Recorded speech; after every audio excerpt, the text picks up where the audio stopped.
Magtrabaho ka muna. Ito na. Ito naman po sa ating Home of Hope Project, pag-asa ng ang dala ng umagang kay ganda sa isang pamilyang na biktima ng ondoy.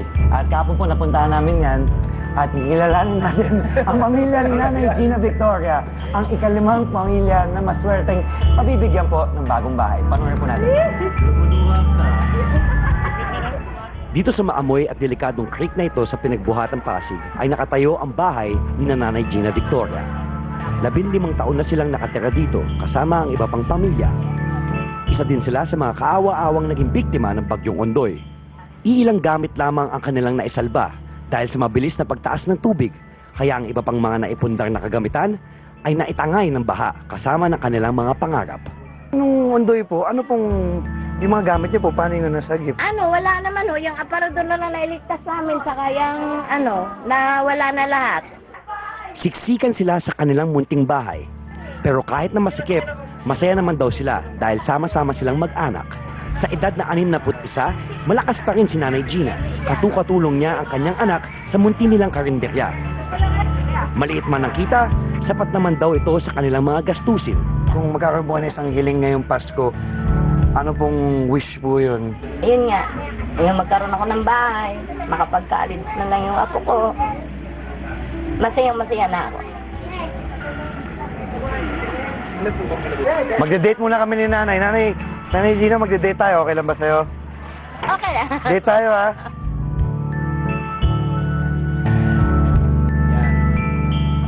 Yan. Hindi ka, Nay. Hawakan niyo lang ako. Nanay, maligayang Pasko po dahil ito po, magiging bago niyo pong bahay. Nanay Victoria, ito ang susi ng iyong bagong bahay. Maligayang Pasko po, mula po sa Habitat for Humanity, pati umagang kay ganda. Pasok po tayo. Gusto po natin tingnan. Sa inyo po to. Sana ito ay simula ng pag-abot nyo sa inyong mga pangarap at pagyamanin ninyo ang matatanggap ninyong bahay na to, and sana ito ay maging magandang Christmas gift sa inyong lahat. Yan po mga kapamilya, sigurado po ngayong Pasko ay magiging maligaya po ang pamilyang Victoria.